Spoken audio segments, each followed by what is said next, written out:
Hello and welcome to the next episode of the Live Your Spa Life show. Spa Life is a lifestyle that accepts that accomplishment and harmony coexist. The Spa and Spa Life, the SPA, is for seek power always. That power within you to shine your light out in the world. So excited here today about my special guest, Tamara Thompson. She is the CEO of Serious Take Productions, speaker and award-winning documentary director who has produced for Microsoft and Safeway to hit artists of NBC's The Voice and American Idol. Tamara has shared the stage with Marcus Lemonis of CNBC's The Prophet, Lisa Nichols, Allison Maslan, Steve Sims, and more to help educate people on how to share their message more effectively online with video in a congruent way. Tamara, welcome to the show. Oh, thank you so much for having me. It's such a pleasure, Diane. Thank you. You're welcome. I'm so excited to see you here and to be here. And I was just recently saw you in San Diego for your live event about Broadcast Your Authority. And, you know, I love how you jumped out on the stage in a very unique way. And, you know, yes, that was a new one for me. Yes, I would love for you to share. I mean, I felt that was such a brave way to just step out and be you. And the fact that you talk about people, you know, being congruent with who they are and in their message. I would love for you to share, is that something that that's always been who you are? Is that something you stepped into? It's such bravery, and I love the courage of how you share who you are and what you're doing. Please share a little bit about that. Yeah, you know, it's funny. My mom, she can, you know, argue with anyone. She's like, "Oh, Tamara's always been Tamara." You know, she's got her strong personality traits, but I was also timid when I was younger, and I was bullied quite a bit when I was younger, and when I went through this experience, in this month, actually on the 20th, I'll have 9 years of sobriety. And congratulations. When I went through that experience, there was a good 6 years in my 20s that I was just a complete disaster. And I was just doing everything wrong and didn't really care about life, didn't really care about what I did. I wasn't really passionate about my work, you know, what I was doing. And when I found film school, I was like, wow, you know, like this is something, like I actually found YouTube first. So the year YouTube came out, 2005, I was running around just making like silly videos, like memes and things like that. And a bunch of my friends started going viral. And I was like, what is this YouTube thing, right? And so video has always kind of been there because my dad bought us a camcorder at age 7. But, you know, so video was always in my life, but the way that I acted in the situations that I went through made me extremely resilient. And I started really being grateful about everything in my path, like just understanding things different, that everyone just thinks like something that's, in an everyday life, like, oh, my coffee is cold, or, you know, all these things that people take for granted every day, like, oh no, I need to go to the gas station. I need to go to the grocery store. All the things that we heard in our average lives, you know, in the beginning growing up, I was like, that stuff doesn't matter anymore. Like, it was just one of those things where I started realizing what was important to me. And then when I got into all this trouble, as you said, I made a grand appearance at my event where I basically stepped out in an orange jumpsuit, which told a little bit about my backstory about how I got into trouble. And I did go to jail for a long period of time and made up for my mistakes. But when I went through that experience, I was like, wow, like I should have everything to be grateful for stepping into that space and everybody that was in there, like all these different backgrounds and things like that. But those things, from being in that room to doing push-ups off the, you know, the bunk beds to, you know, becoming this strong person, like I had to put this vision on. I was in the fitness industry, so I was at the fittest in my life, and I became really resilient just going through these experiences. When I left that arena basically and sobered up, I told myself there's so much more out there and I need to figure out what that is. And so I'd actually gone back to film school. So I actually sobered up when I was in film school, and I was inspired by one of my instructors who basically said, you know, you need to figure out which part of this that you're really passionate about. Like, what is it that you like to do? And I said, I'd love to pull out people's stories. So I started directing documentary films, and all of a sudden I saw a need for it for business owners and everybody else. And so it was like one of those things that just started going with me and my personality and my power to just step into things and be resilient and not be afraid to ask and not take no for an answer. It was just one of those things that kind of came with me through that process, I guess, to really put me where I'm at today. Cause I think way differently than I did like 10 years ago. Right. So yeah, absolutely. Well, one of the things I just really appreciate about you is that you really look at how your life and your life story has happened for you and how you pull from it and you utilize it. And so many times when negative things happen in our life, or maybe perceived as that, right? Because I actually believe there aren't any negative things. There are things that are showing us the next step and they're giving us different ways to look at things. And I think it's important especially for the listeners to, there might be parts of their life that they feel ashamed of, they don't want to share, they don't want to step into. And I think it's so important to have these conversations. And when I actually started calling the show, Spa Life, and I started saying that, seek power always, I got a lot of pushback on, one, the word spa life, and two, on just saying the word power, because a lot of times people look at power in terms of something that, people take advantage of and not something that you step in. And so I love that you talk about resilience and about how these things that happen, we need to access that power within us. And we need to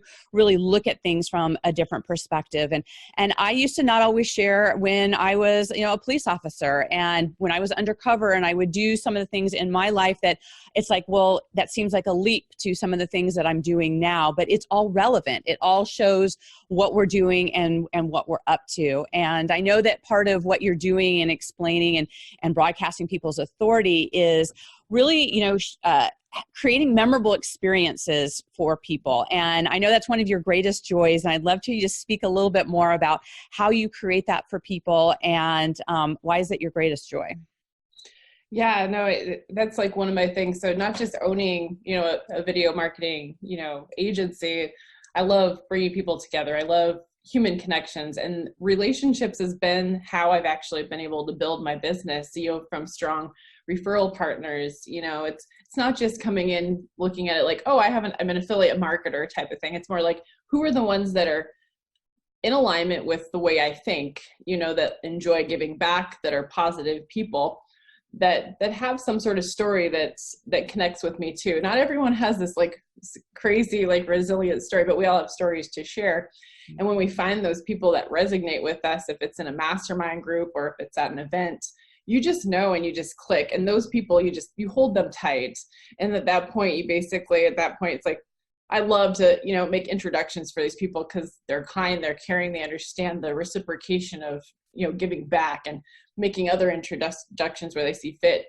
And so like the human connection is just like, I feed off of that too. Like obviously I only own one large event a year because that's the only energy that I want to put out there for that is focus on that one event. But we do like smaller video intensives with our clients and things like that.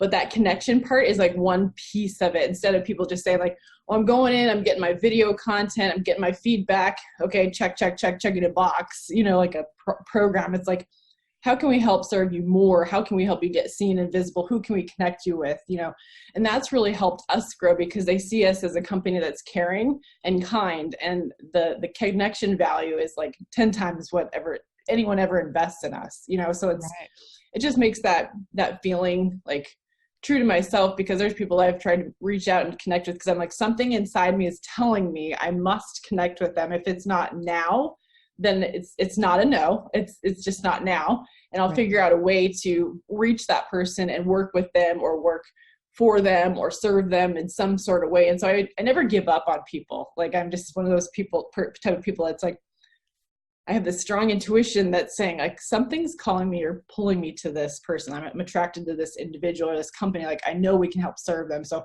I usually go after what I want, and that mentality has always kind of helped, but then it's opened doors. And so like that communication, that connection value has just been something that's just, I don't know, at this point, I thrive off of it. So hopefully that explains that.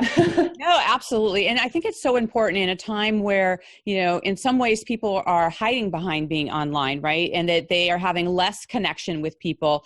And, with the texting and all the online things that are happening, is there really true connection? So I love that you stand for that you can have an online presence, but it doesn't take away that human connection, that really, who are we meant to work with? Who are we? You can be real, right? Like you don't have to like be a robot. You don't have to always be polished. I mean, sometimes we're not as polished as we want to be. Sometimes we are.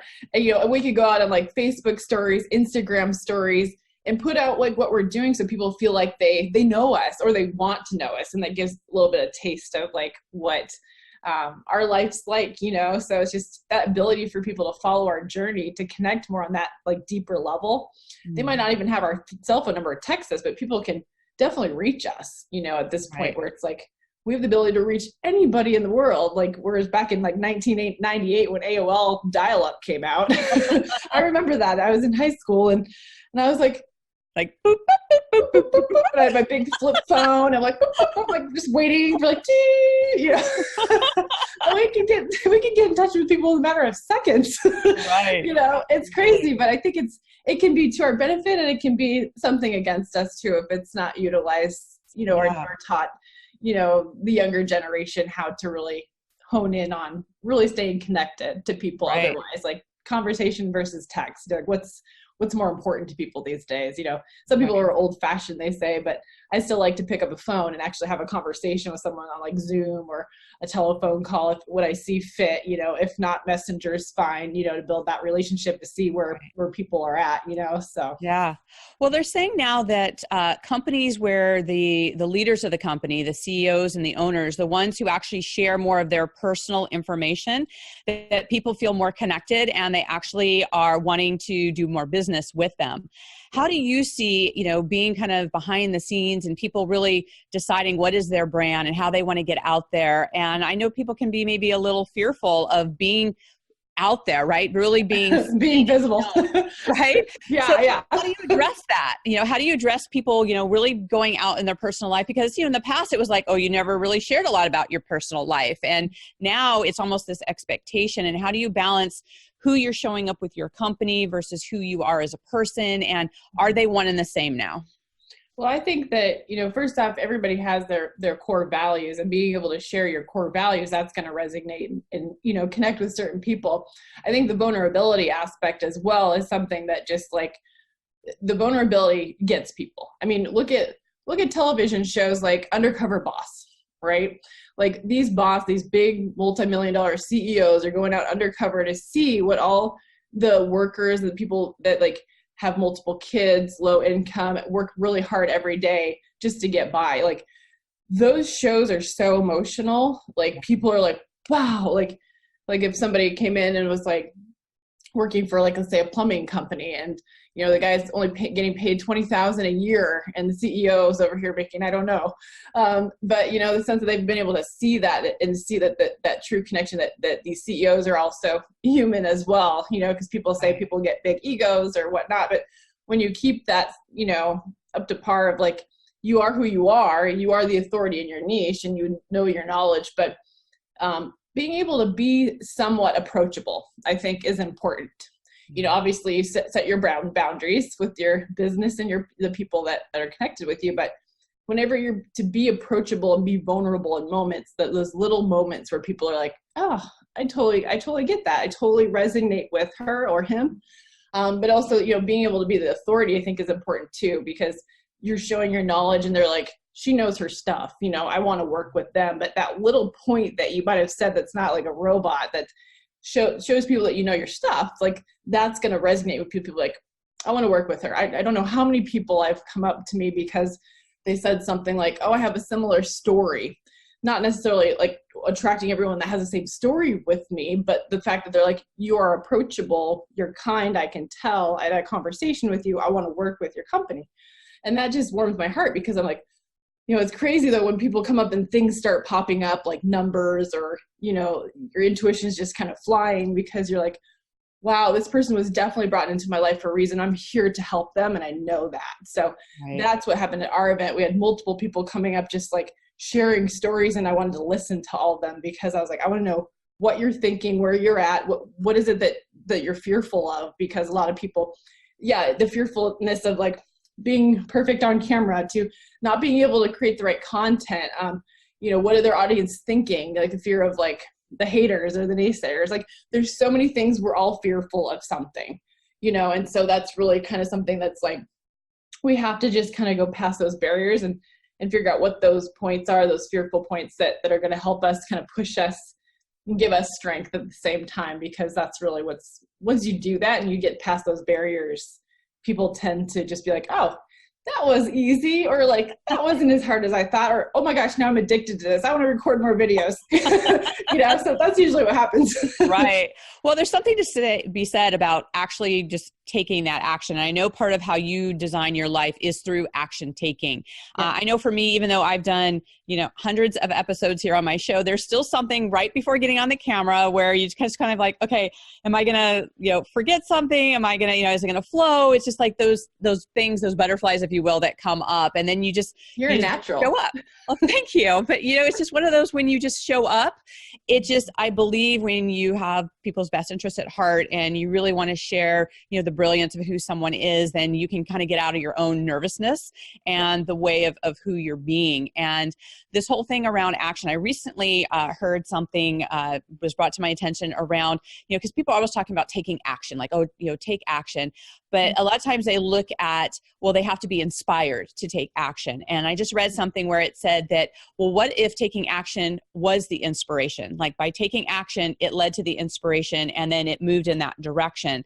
Mm-hmm. How do you, because we hear people say that, how is taking action something that you lead with, and how is it that it shifts you showing up differently? Yeah. So when I first started this journey, when I was working with American Idol and The Voice experts and artists, I started leading with action first, which I should probably step back and say that I take action, but now more on the sense of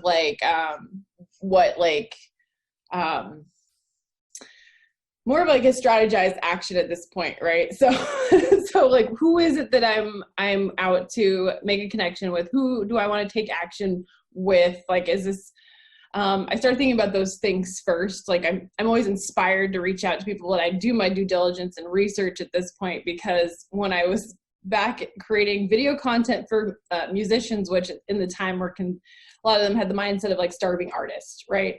And so I had to be able to shift my model to work with people like entrepreneurs, because when I found Shark Tank and I found Marcus Lemonis as The Prophet, those were shows that I started to, follow. And I was like, oh, wow, like I want to be able to do what I do, but make money, or make better money. Because at the point I was taking action, I was tweeting people. Twitter was my vice for a long time.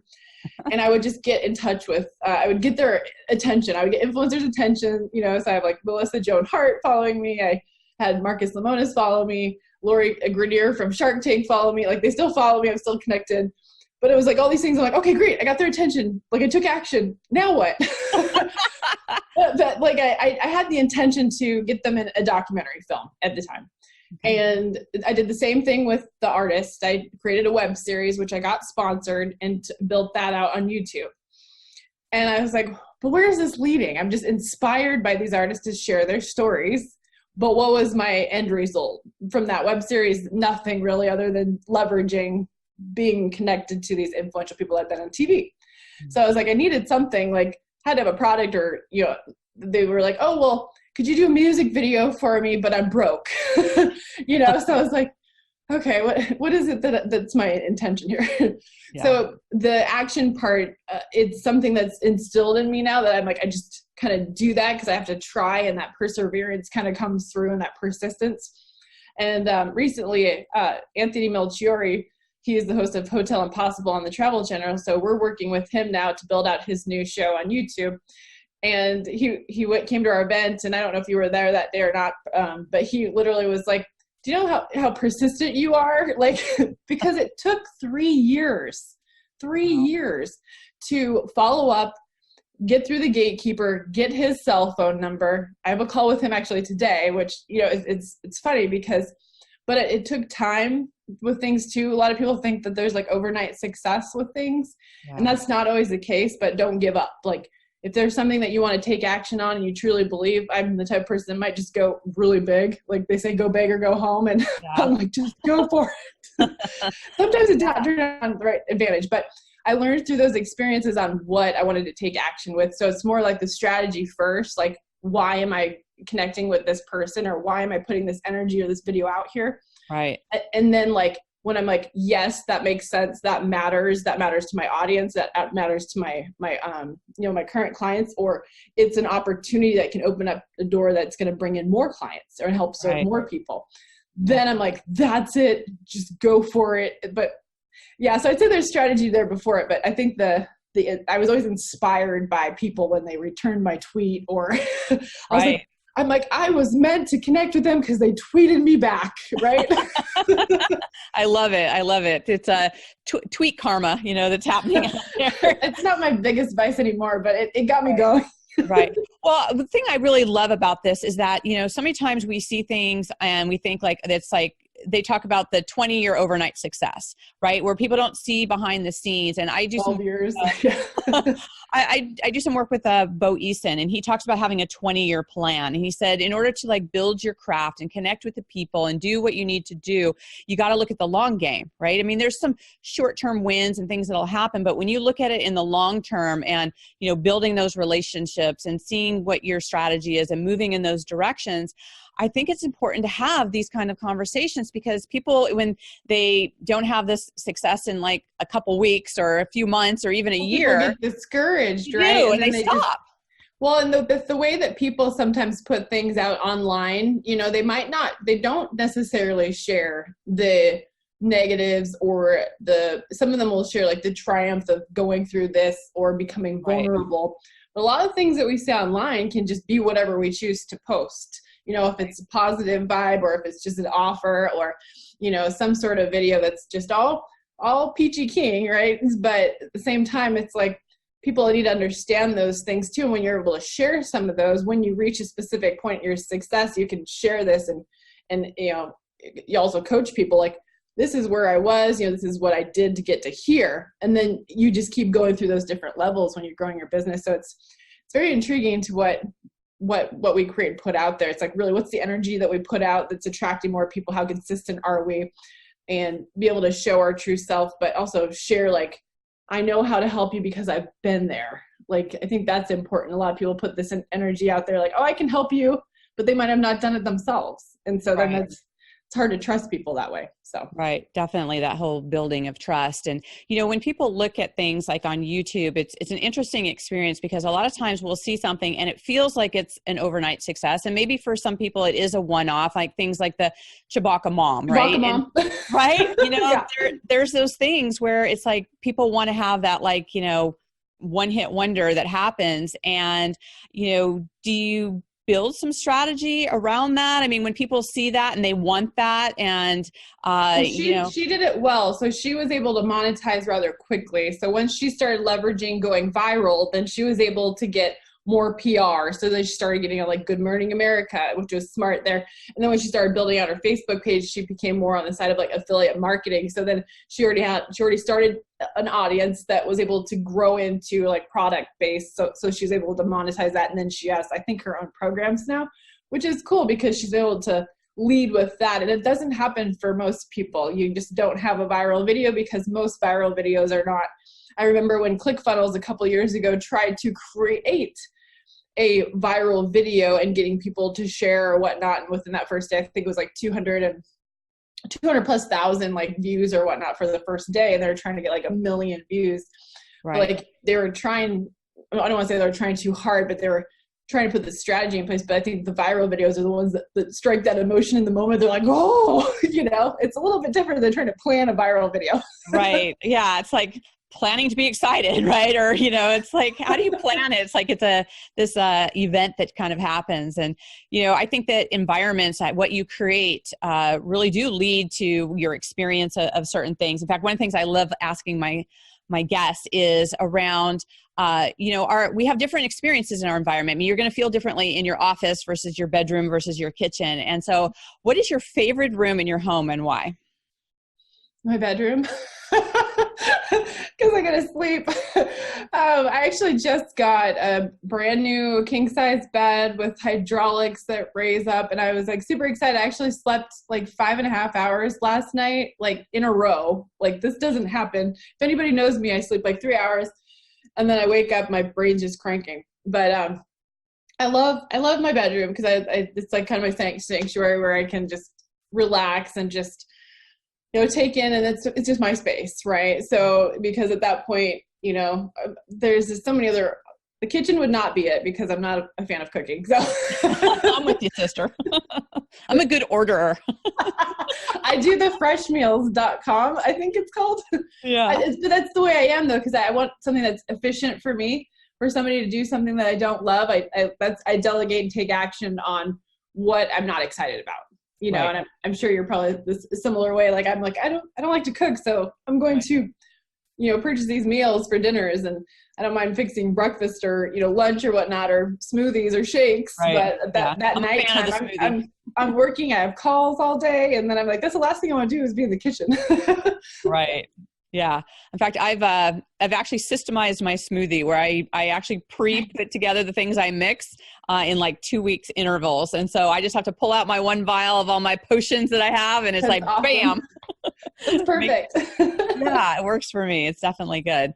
So I love that so much. And, you spoke a lot about like resilience, and how does resilience come into play with like your plan to, help people just look at the long game of, when you're building your YouTube, presence, and how do you inspire people, if you will, to be resilient and play that long game?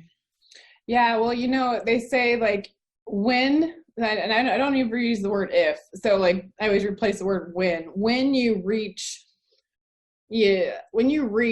20, I think it's 20 episodes or 24 episodes on your show, then they know you're there for them. You're there to be consistent. Like that's kind of the magic number, because people will start dropping off at certain episodes. Like, oh, I created 9 episodes, not getting any traction because they're not patient enough, or they might not be working with a team like ours where we do all the optimization for you. So when we work with our clients, we're giving people the opportunity. So we do the market research on what's actually trending, what's actually being searched in your topic. Like for this show, I'd say, what's the title of this show?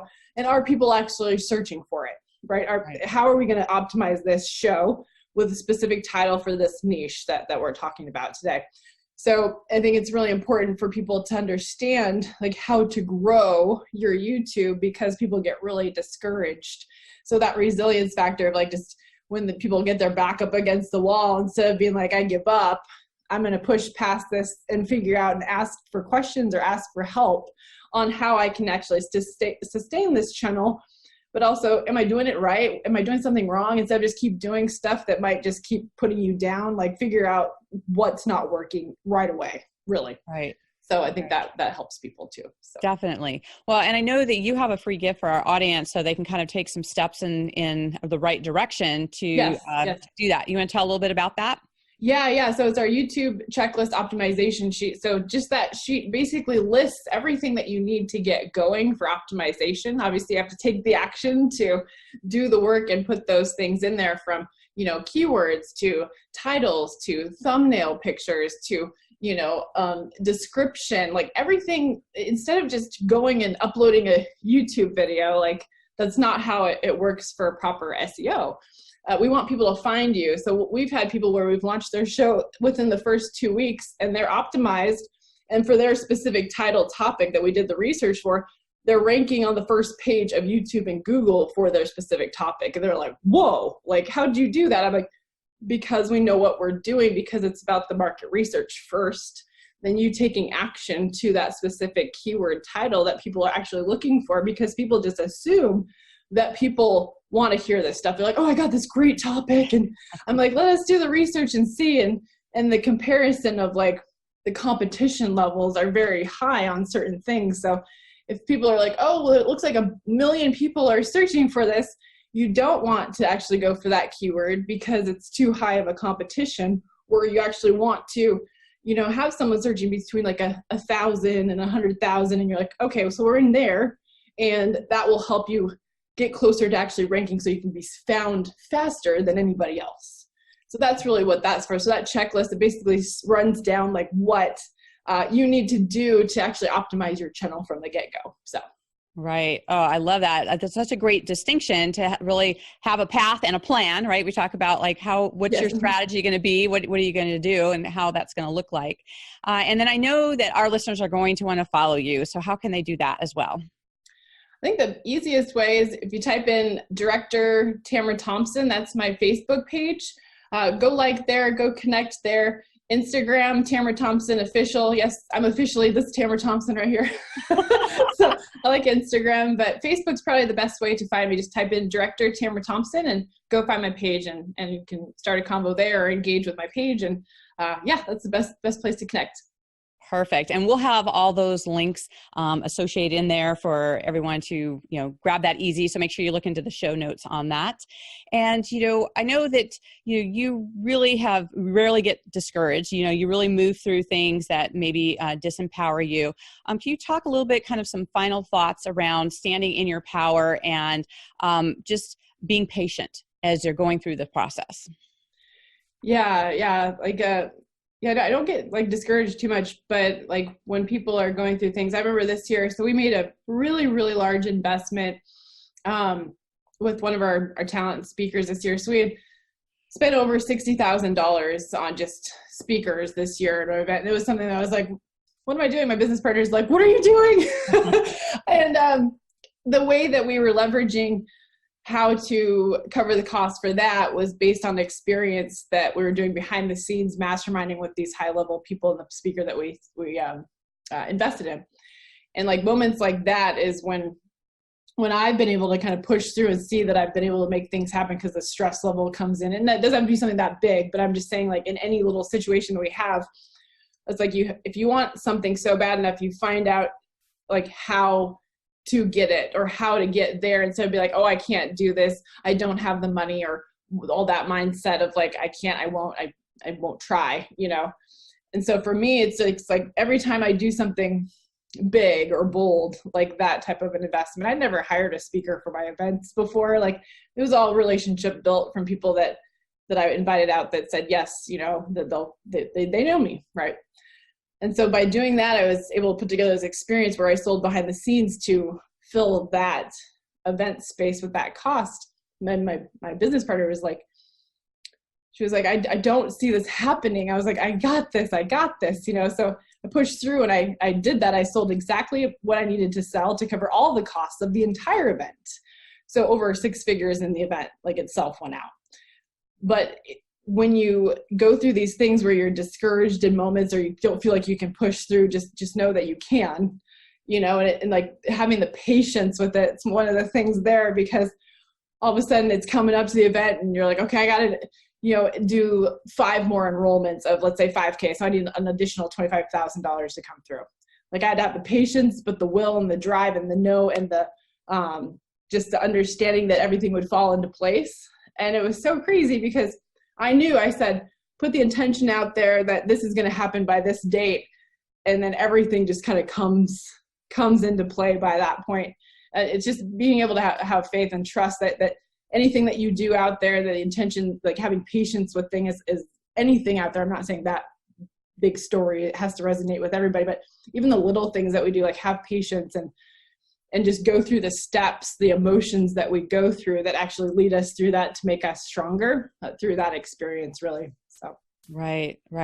Well, thank you so much. That is so helpful because, people they get discouraged when things maybe feel like a roadblock, but they could actually be the direction you need to come in. And I know you talk about, maybe it's not just time for certain things, right? And so I love talking about some things took you 3 years to build some of those relationships. And so when we know that there's some of those long-term plan, and when you're so committed to whatever your purpose is or why you're here or what inspires you, then that can give you some of the fuel to move you to that next level and to really move through some of those things.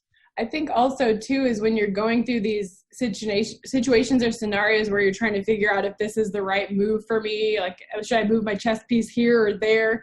It's more once you do take the action on that and you have that nervousness or you're getting discouraged along the way, I think once you've hit that goal though, if let's say you've I don't say fail, but when you've gone through a learning experience, if something didn't work out to the way that you wanted to, don't get discouraged on that though either, because you have to understand that not everything always falls into alignment, but then it's kind of pushing you onto different paths. So that's the path that you're meant to go on from there, and understand that learning lesson actually can open up other doors. And so by going through these experiences of large investments, or, starting my own, another company or something, or creating a software, anything that steps in my way, like anything that and the way that I don't get discouraged too often is the fact that I'm like, okay, in that moment, I have to let it go, right? I have to be like, it didn't happen the way I envisioned it, but it happened this way. So I have to accept it. And then I have to step into my role here and be like, all right, so now I have to shift to cater to something else to make this happen still, or maybe this isn't where I'm supposed to be, or this isn't what I'm supposed to do. And just like understand the energy around you, that it's just interesting. Like people get so discouraged, but then they might not step back to think that that's supposed to happen that way for us to learn. Right.